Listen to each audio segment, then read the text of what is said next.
Welcome to episode 1 of Let's Help Reddit, my new series where I take requests for help and try to provide examples that provide the help they're looking for. This episode is going to be a bit of a test run as I don't want to fly through each example, but I also don't want to make a video only covering 1 or 2. So today we're going to see how it goes covering 5. If this video runs too long, we may have to drop it to 3 or so in the future, but we'll cross that bridge when we get to it. With that said, let's get into the first post. So our first post, Cammy's Essential Combos. I just started playing Cammy and I want to start learning her combos. Anyone know what her most essential combos are? Thanks in advance. Well, luckily I happen to be a Cammy player, so let's get into it. Luckily, Cammy is very simple in this aspect and it's one of her primary strengths. As a rule of thumb, you usually want to end your combo in Spiral Arrow at mid-screen and Cannon Spike when your opponent is cornered. They're almost identical in frame advantage, and Cannon Spike deals more damage, but Spiral Arrow leaves Cammy much closer than Cannon Spike. A cornered opponent negates the drawback of Cannon Spike, so Cammy gets to tack on the extra damage and keep up her pressure. I say this first because her combos can usually end in either one of these moves, so it helps narrow down your decision. Now to start off, we'll talk about double light confirms. Your double light confirms can start from any light normal except for stand light kick. We'll get into stand light kick later. It's very important normal. But they can start from any light normal, but they can only end in crouch jab or stand jab. There's plenty of time during the string to confirm if the opponent blocked or not.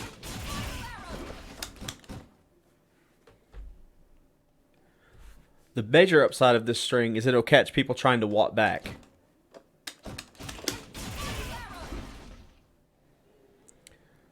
And if they block this string, you can get a frame trap into your crouch medium punch. But you're too far out to get a crouch medium kick. The only follow-up is a linked Cannon Spike.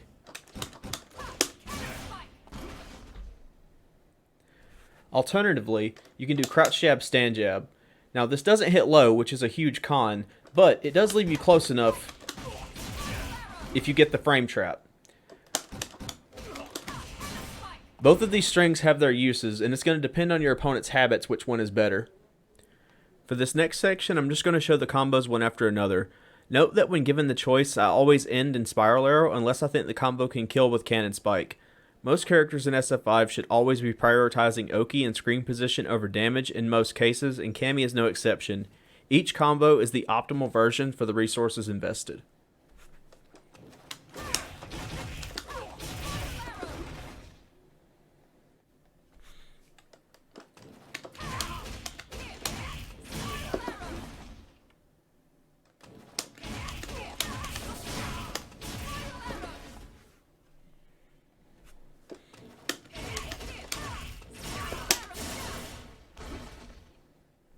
That's pretty much it for Cammy's jump-in combos, and you may notice that there were no 2-bar combos or V-trigger combos. I'm omitting V-trigger because I don't want to dive too deep, and you can pretty much plug and play her V-trigger combos. Anything you do will work, but to discuss what's optimal would take an entire other video.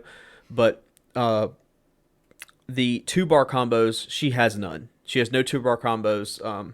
Her 2-bar combos literally only add like 6 damage compared to the 1-bar version, so they just are not worth using. Cammy has other uses of meter, and her meterless combos, you can just end any of them in Cannon Spike into Critical Art, and that will be her optimal 3-bar. So you can just take those combos, replace Spiral Arrow for Cannon Spike, and then turn that into a Critical Art. But now I guess we'll talk about the neutral buttons. Now, I'm going to omit the confirms, which are crouch medium kick and stand heavy punch, because we're talking about combos. Even though, you know, this is technically a combo, it's a confirm, and we're talking about, like, just stringing together more than one normal. So, for that, we need stand medium punch and crouch medium punch. Now, stand medium punch has better range, and combos into crouch medium kick and stand fierce. Now, stand fierce does more damage, but crouch medium kick has better range. So you need to learn the ranges where you can pick up stand fierce and where you can't. Because if you can't pick up stand fierce, you can probably hit crouch medium kick.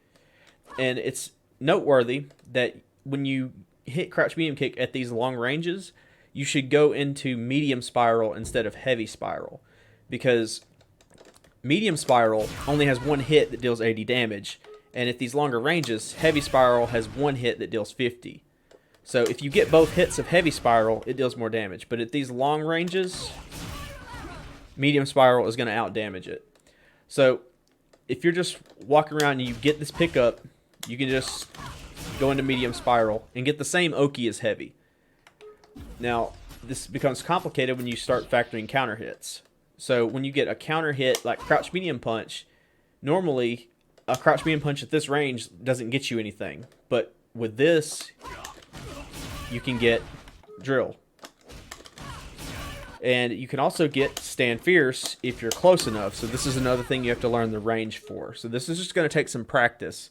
And it's one of the things that separates Cammy players. I think that about covers it. That should give you enough to chew on. But I want to end on this note. And I'm going to put some stuff in the description. And I'm going to put a card up here for another Cammy video I've made that might help you out. But I wanted to end on this note. When you're in the corner, like I said earlier, you should be factoring positioning and Oki over damage. And you should be doing this even if it costs you bar. So if you're cornered, if you need a side switch, then EX Drill works in any combo or most combos. There are some juggles where EX Drill doesn't work. But in grounded combos, EX Drill works where any other drill will. So, like if you're in the corner right here, you need to use a drill to get you out of that situation. But I hope this helped. I'm going to link those other videos, and we're going to move on to the next topic. Okay, our next post.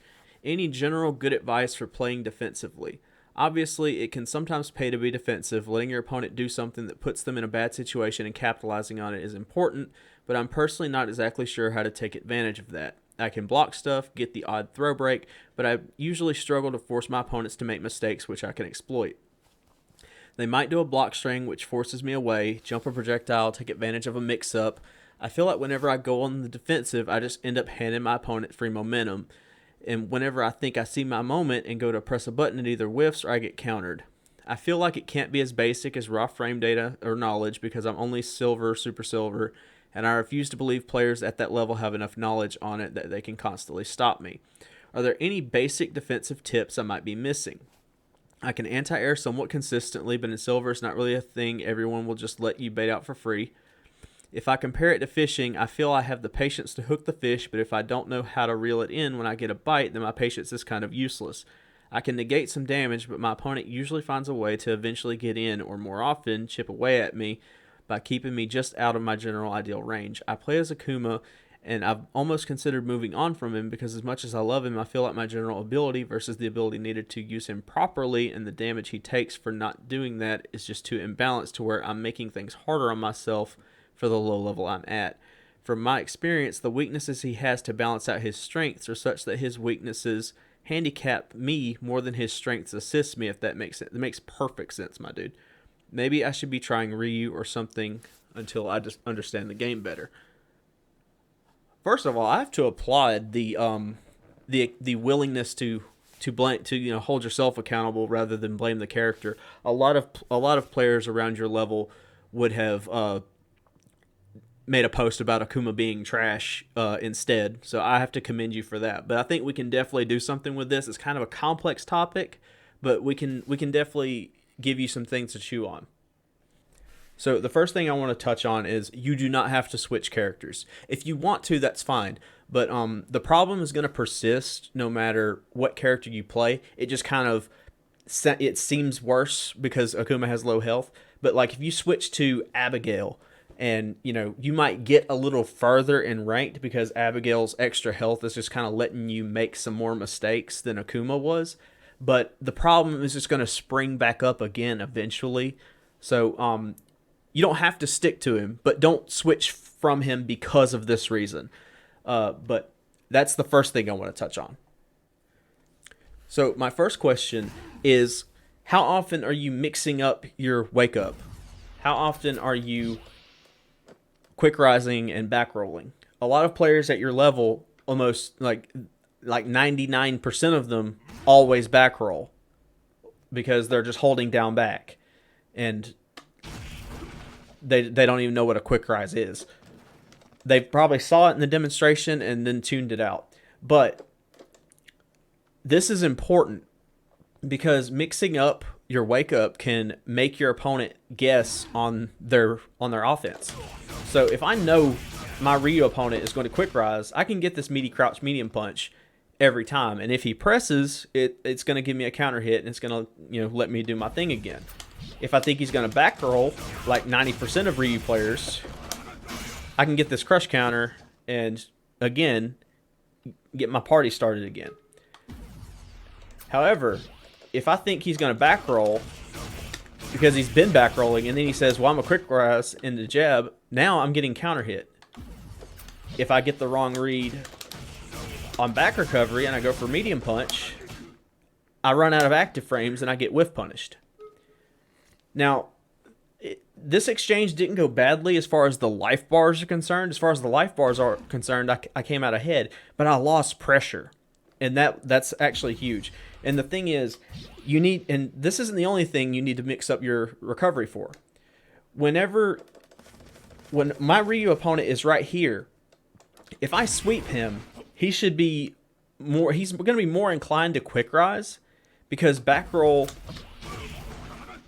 is going to give up space.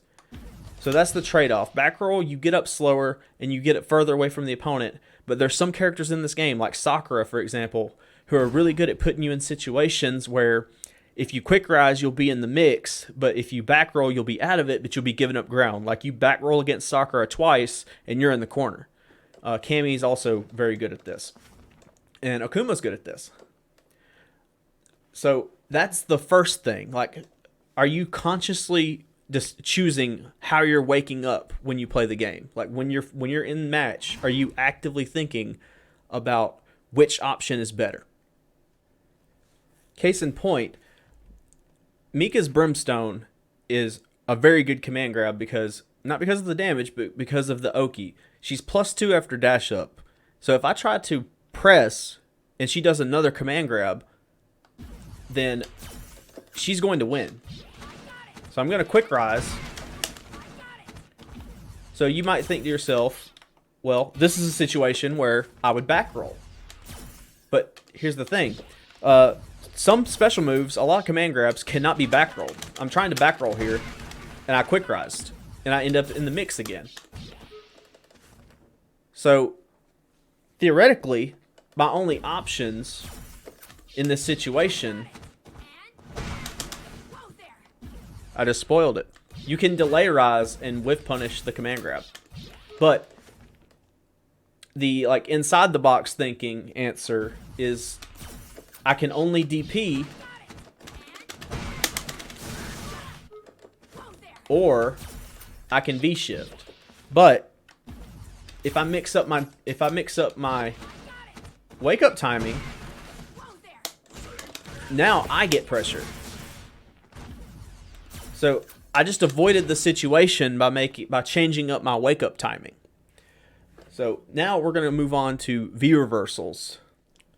So my next question is, how often do you V reversal, or do you know when you should V reversal? V reversals are very important, and like a lot of players, not just at your level, but a lot of players years ago when I was in Diamond on my other account, I was one of them that just did not V reversal enough. And I know it's V trigger meta, but V reversals are a crucial part. They don't only just get your opponent off of you, but they also reduce your stun. They're very important. So when should you use them? And you don't have to know frame data. All you need to know is +2. So the thing is, +2 is a situation where if your opponent presses and you throw, you'll win. Now, Akuma only has a tick throw off his +1. So this isn't a situation where you should V reversal. You don't need to V reversal Akuma when you block stand jab because you're not in throw range. Nakali's EX Stomp is +2. So for a long time against Nakali, I was actually V reversaling this because it's +2. So I was shortcutting just because like my brain said +2 bad, but I'm not in throw range. Nikali can't throw me from here. So this mix was not as scary because I can't get thrown. So if I just down back, Nikali has nothing without walking up. And I can basically delay jab, and I'm not going to go into delay jab too much, but you need to research these individual defensive options, which are delay jab and delay tech. So in this situation, I don't V reversal all that much because I'm not in throw range, and if Nikali walks up, then I can jab.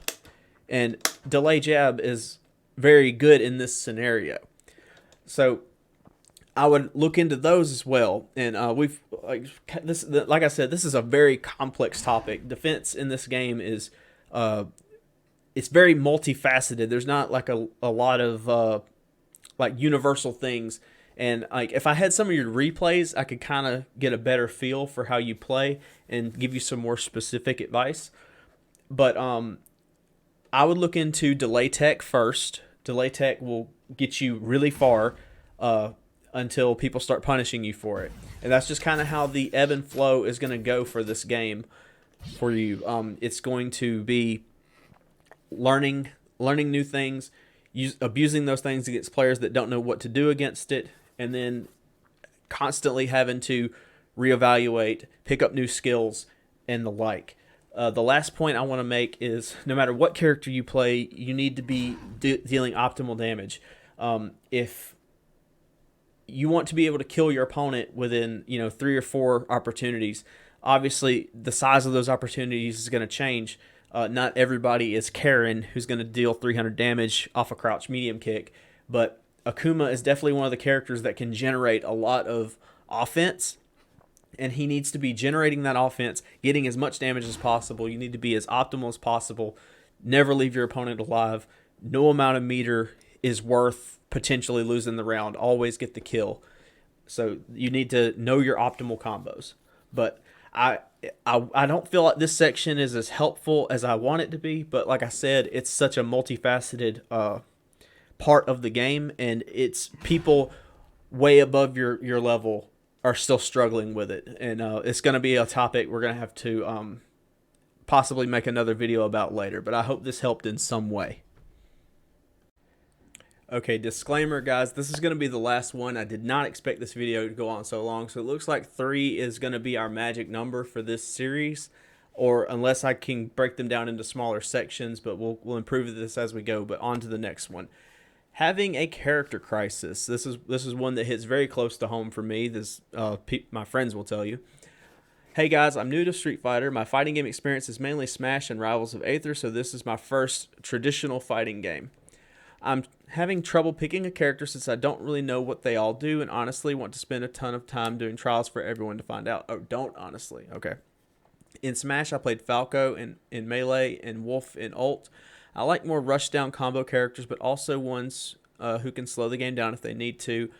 I started with Laura and like her, but wasn't sure who else I might vibe with. Can y'all recommend anyone I should take a look at? I feel stuck right now since I can't find who to commit to learning and then take online. Thanks.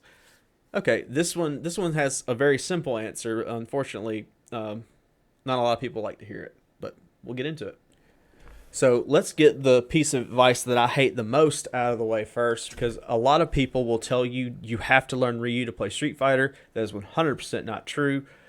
Ryu is a fine character to learn. He's simple, but so is, Cammy, so is Nikali, so is a lot of these characters. And these characters all have nuance, and literally every person will tell you that their main has the most nuance. Their main takes the most skill.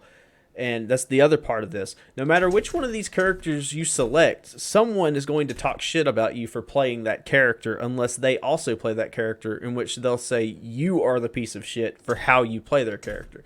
So don't worry about that aspect of it.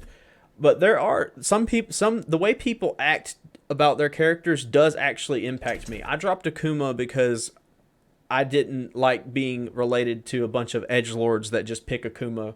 That it was just kind of cringe to me. They kind of ruined the character for me. Same with Kage. I was less impressed with Kage. I was less attracted to him. But I tend to gravitate toward a lot of things. But the main thing you need is enthusiasm. If I tell you that Ryu is a good character to learn the game and you play Ryu and you don't have fun, what's the point of playing the game? So having a character that's easy to learn, and all of these characters are easy to learn in different ways. Some of them take a little longer. Personally, to me, the character I've learned that is the hardest is Minot.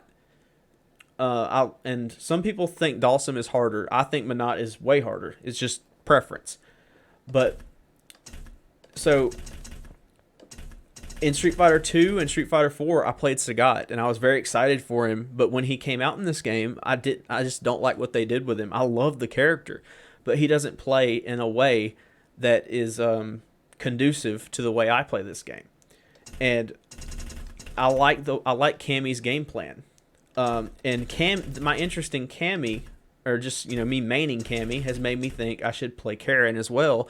And I've dived into Karen a little bit, but I just don't like Karen aesthetically or like lore wise as much as I like Cammy. But it's about how you play the game. Now, based on your description, I think Rashid would be a good pick for you. Rashid he's got no bad matchups, first of all, but it's not just that, but the way you described your play style, you like aggressive characters, but characters that can also hang back. And Rashid can be kind of lame. And a lot of people don't realize that a lot of the good Rashid players are also good at playing lame. But also, I guess Laura is a good pick for you as well. I could see Cammy or even Vega, but Vega is more of the lame style, or Seth. There's a lot of characters that kind of fit Balrog as well, but it also just depends. Like, of all these characters I listed, which one seems the coolest to you? Which one is aesthetically, more appealing to you? And you may say like, oh well, okay, Rashid is aesthetically like, I like him a lot, and then you get into playing him, and then you kind of like, well, I just don't really like Rashid's play style, which is what happened to me with Sagat. And I like I said, I love this guy, I love this character, I like some things they did with him, but I just think he's too weak overall. And I'm not going to play a character that I don't believe in. I don't believe that Sagat is viable in this game. And some people make him work. Like, Zaf is a fucking god. But I don't have the time to put into the game to make Sagat work. So I want to play a character that I believe is strong.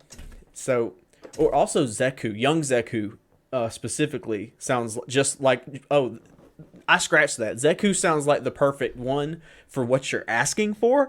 I don't know if you have the time to put into him, because you said you like to be aggressive and combo oriented. That's young Zeku in a nutshell. And you like to hang back and be lame when it benefits you. That's old Zeku. Like, that might actually be the call. That may have been recommended in the comments. I actually didn't read any of the comments. I just screenshotted all the posts. But yeah, character selection is purely subjective, man. But don't let anybody discourage you from playing a character. There's some characters I'll never play. I like so many characters in this game, but there's some that just I will never touch. Like Nash, I think Nash is cringe. He doesn't do anything for me. I think Alex is just cringe. Alex isn't cringe. He's just he just doesn't appeal to me at all. Dan doesn't appeal to me. Honda doesn't appeal to me. But most of these characters appeal to me in some degree, and I understand why you're having the character crisis. But I think young Zeku, Rashid, or Laura. But it all depends on how much time you have. It's a very, very complex one. And just, go with your gut. If you try a character for a while and you're not feeling them, drop them. And unfortunately, that's really all that can be said on this one. But I mean, I hope it helped in some capacity. I did not expect this video to go on this long. I really thought we could take 5 examples in 20 minutes, but here we are over 25. So I'm very sorry, but it looks like 3 is going to be the target. So that's all I got today.